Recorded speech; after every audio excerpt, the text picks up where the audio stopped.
Now let us talk about Leo ascendants. And what about the year 2025 for Leo ascendants? This is one of the most unique videos that I'm making, keeping in mind three important transits of the year 2025: the transit of Saturn, the transit of Jupiter, and also the transit of Rahu and Ketu. All three are going to be changing signs within a period of couple of months. So this will lead to triggering of events.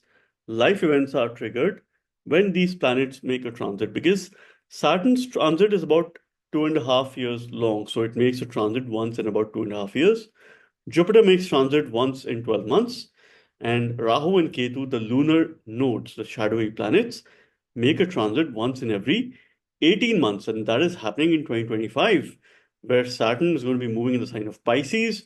Jupiter will enter Gemini, and that will happen around mid of May. And also, Rahu and Ketu uh, in May itself will be moving through Aquarius and Leo. They will move in these signs, and Rahu is said to be pretty strong in Aquarius because it co-rules the sign of Aquarius. Ketu is also strong in the sign of Leo because it's a fiery planet and it does very well in the sign of Leo. So this is something I'm going to be talking about as far as this particular video is concerned. I will give you some tips, some remedies, some of the things that you need to be prepared with, and at the same time, how you can make the most of the year is concerned. Of course, we cannot cover all the aspects, but I'd like to keep things very simple for you, very much relatable, uh, very much easy to understand, right, with limited jargons, so that it makes it interesting for you. Let us begin with understanding the transit of Jupiter, which is your fifth lord and also your eighth lord. Jupiter is an important planet for you because it's your fifth lord. I always say that fifth lord is one of the most important planets for any ascendant because this house represents your future. Astrology is about past, present, and future. People go to astrologers to seek help as far as their future is concerned. And Jupiter's transit in the sign of Gemini for Leo ascendants, you will experience a lot of expansion as far as your social circles are concerned, as far as your social quotient is concerned. So, whichever house Jupiter is placed or it transits, it expands the significance of that house. So, you will see expansion of your social circle, of your networking, the kind of opportunities that you will have as far as networking with people is concerned to build beneficial, mutually beneficial, and meaningful relationships as far as other people are concerned. Using your power of wisdom, you will have a sense of wisdom, you will have a sense of maturity in your interactions with other people. And this is how you'll be able to create an influence because Jupiter rules authority for you, which we also see from the fifth house. So you will be able to command yourself with a sense of authority, and you have an incredible opportunity to expand your network to influence people. Those who are in the business of maybe advisory, consulting, or any such services, if you work with other people, if you give them advice, if you give them help, support, you could see a lot of people coming to you to seek your advice, to get some message as far as this particular time period is concerned. And it will be quite beneficial for you because of two reasons. Jupiter's making a transit in your 11th house, Saturn's making a transit in your 8th house, which will also make you a very good and a mature advisor. And people would like to come to you to seek help. And in return, you will build some meaningful relationships. You will build some good network. So this year is the year of networking with for you. Expand your horizon. Your fifth lord is making a transit in the 11th house, which is forming a natural Dhan Yoga in transit. So if you're looking forward to an incentive, increment, increase in your salary, increase in your income, this could be a particularly favorable year for you. You could have some benefits in case your Dasha Antardasha is supportive. So from a financial standpoint, this is good for you. Let's talk about work. I'm going to talk about maybe three or four areas here: work, relationship, health, and also, I would like to touch base as far as your wealth creating opportunities are concerned. So, from a work point of view, Jupiter plays limited role, but it plays a role as far as your progress is concerned, and as far as eighth house matters, which is your transformation, longevity, that is concerned. So, your Lord of Transformation is going in the 11th house, which is fourth from your eighth house. So it is supporting change. It is supporting your transformation. It is going to be easy for you. It's not going to be very difficult because Jupiter's aspects from your 11th house, it is aspecting your third house by its fifth aspect, which is the aspect of knowledge. Okay. It is aspecting your fifth house. So it is aspecting your third house, fifth house, and it is aspecting your seventh house of marriage, partnership, which are the three special aspects of Jupiter. So fifth aspect represents learning. So learning related to third house. So you will learn new ways of communication. You will learn how to put the best of efforts, and your efforts are going to be counted. So that is why it is favorable for you to make progress, because any effort that you put, you will see the results, thankfully, during this time. So this will require, again, hard work will be essential, but any efforts that you put, you will see results as far as these matters are concerned. So your communication will demonstrate maturity. You need to be change ready. You also need to maybe take care of yourself when you're traveling. Okay, so focus on learning new things. You will apply that learning in your business, in your relationship, in your partnership. These are some of the areas where you will apply. So the application will happen in this particular house. Okay, so you would want to apply your learning in improving your relationship, in improving your business, in improving your partnership, in making better decisions as far as dealing with other people are concerned, in resolving conflicts is concerned. So this is how you would understand energies of Jupiter. Your fifth house is particularly super active during this time because it is being jointly aspected by Saturn and also Jupiter. So Jupiter has seventh aspect, which is a 50% aspect. Saturn has a 10th aspect, which is a 100% aspect. So your fifth house between May through October and even towards the end of the year is pretty much active all throughout 2025. So future planning, this is the year for future planning for you. Pen down your goals, make a note of things that you wish to do. You could have progress, you could have success. I mean, those people who have some political connections or maybe more want to venture in leadership roles, political roles, depending on your dasha antadasha, this could be a potentially favorable time for you to have some political favors, right? Or get a positional success. I mean, some sort of position or a rise in status is concerned. At the same time, this could somehow make you a bit corruptive as well. Okay, so be aware of corruption. Stay away from it as much as you can, because fifth house also could make one corruption. This is what power does to people, right, towards the end. Mantras are going to be particularly beneficial for you because your fifth house is absolutely active. So any guru related mantra or Surya related mantra is highly beneficial for you. If you were to improve your work, then there should be a mantra related to Venus or Shukra. So either Jupiter, Venus, or Sun. These are the three planets. You can use mantras and of course worship Lord Hanuman. Okay, this is the year of Mangal, your ninth lord, your Bhagyesha, also your fourth lord. It's a Yoga Karaka planet for you. Without a doubt, okay, Mangal Murti. Shri Hanuman. So please worship Lord Hanuman, read Hanuman Chalisa every day. This will give you a lot of mental strength to deal with any sort of tough situation that you might encounter this year. Let's talk about Saturn, which is your sixth and the seventh Lord, making a transit in the eighth house. It is causing a Viparita Yoga in transit because it's your sixth Lord making a transit in the eighth house, which of course ensures that situation could go adverse, but eventually you will rise.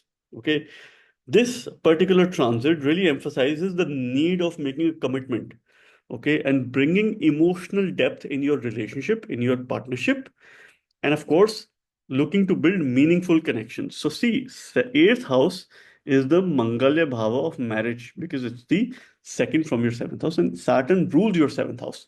So, it is a testing time as far as relationship is concerned. You need to bring in depth in your conversation, you need to strengthen your relationship, remove coldness, avoid procrastinating things as far as relationship matters are concerned. You need to take things in your hand, you need to step into the situation.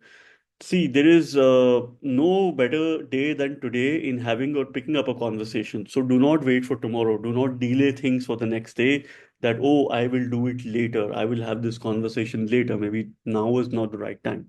So maybe you need to move away, step away from that kind of mindset and take charge of the situation. Saturn's also the natural significator of the eighth house. It is the Ayush Karak. And from that matter, it is a positive transit, a positive placement for Saturn. But then it does bring in some sort of obstacle as far as progress and work is concerned, particularly for Leo moon signs, because this is Ashtama Shani. Eighth Shani from Ascendant or from Moon does bring obstacles as far as progress is concerned, as far as workplace success is concerned, because it brings a lot of suddenness in life. It doesn't let you settle at one place. So you could see yourself maybe shifting jobs, two or three jobs in the next 2.5 years. Now, it could be good for you as well if you're getting a rise in income. But if you're doing it out of force, maybe you're sick and tired of something, maybe you're not liking the culture, you're not liking the place, and you seek for other opportunities out of desperation. So that is something which you have to evaluate and understand. But this particular transit will not let you settle at one particular place. Saturn's aspecting your 10th house by its third aspect, and it is also aspecting your fifth house by its 10th aspect, which is the aspect of growth. So there is growth related to work, job, business. There's also growth related to future, children, and your creativity, your creative pursuits that are going to be on a higher side. Both fifth and 10th houses indicate Rajya. So definitely workplace related change is there. It is inevitable. You will have more than one change at least. In case your Dasha Antardasha is supportive, this will not let you settle at one place. Saturn wants to bring in a lot of discipline in your the way you manage your finances, the way you manage your income, and of course, your savings, your consumption as well. You might go through some dietary changes, dietary restrictions. So you might want to restrict yourself by certain food items, and of course, in order to put your life back on track. And this will, of course, depend on your current time period and how you deal with some of these energies. But your fifth house is particularly active by the double transit of Jupiter and Saturn. This is something which you have to watch out for. And of course, if you wish to start your own business, the business of consulting others, the business of giving advice, this could be a potentially favorable time for you. Please study Jyotish or any similar subject that requires a lot of research, that has a lot of depth, that has a lot of hidden meaning, where you need to understand something and interpret it in many different ways. And the way that works best for you is your way, that is your style. And this is something which you have to identify. So do a lot of research. Let's talk about Rahu and Ketu. It's a significant transit for you because both are transiting in your quadrant houses, your Lagna and also your seventh house. So your 7 and 1 axis is pretty active. So this really highlights the balance between your personal identity, your relationship, the social roles that you play in life. Okay. It would want you to reflect where you stand as far as the community is concerned, where you stand when it comes to dealing with the opposite people, because it's a testing time for you. Ketu, whenever it makes a transit in the Lagna, though it's your fourth lord, it rules the safety for you, it rules mother, homeland. It is a natural yoga in transit. In case you have a favorably disposed sun in your chart, your Lagna lord, and Saturn, this could be quite a breakthrough period for you. But Ketu naturally brings in separative or isolated tendencies when it is making a transit in the ascendant. So make sure that you do not isolate yourself. You need to stay away from getting into your shell. You need to stay out in the open. You need to ensure that you are constantly in touch with people, that you're interacting with people, because Leo ascendants have a natural karma towards communication. When it comes to workplace success, they will only succeed if they communicate.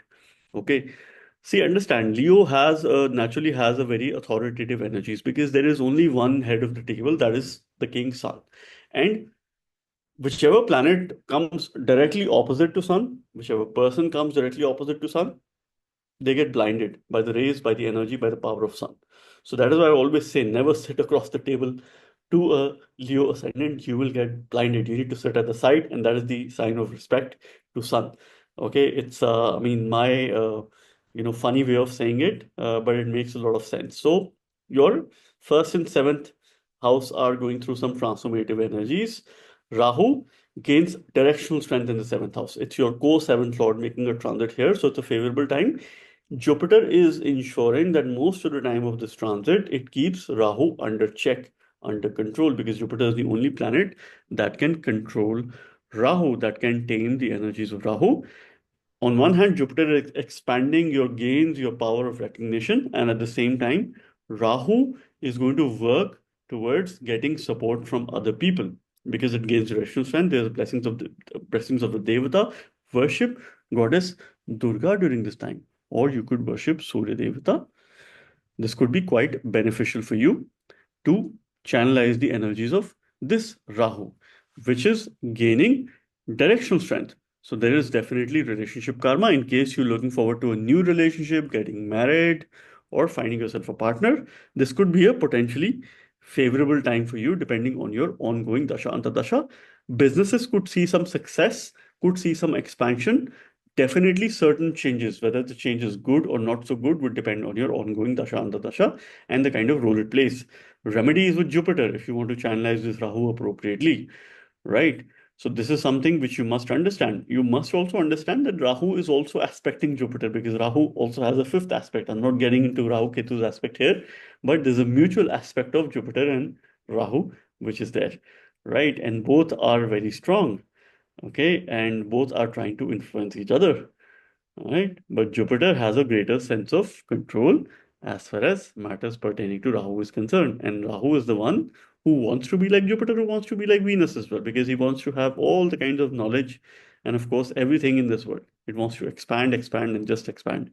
So you will have expansive capabilities and tendencies during this time, condition if you do not isolate yourself. So you need to avoid staying in your shell, practice mindfulness. So you see, use these introspection or, of course, I would rather say introverted energies for reflection, for deep thinking, for spiritual pursuits. Sit down, meditate, try and think through what are the kind of things that you were to do and achieve in life, and of course, the kind of goals that you set. So it will open up your mind, and your mind has unlimited potential, your brain has unlimited potential, and that is something which you will realize. Right? It is very good as far as self actualization is concerned, self realization is concerned. It will make you more of giving in nature. So, more donations you make during this time, it will benefit you. It will also help you maybe settle outside of your home country, homeland. In case your Dasha Antardasha is supportive, you can obtain a permanent residency over the next 18 months.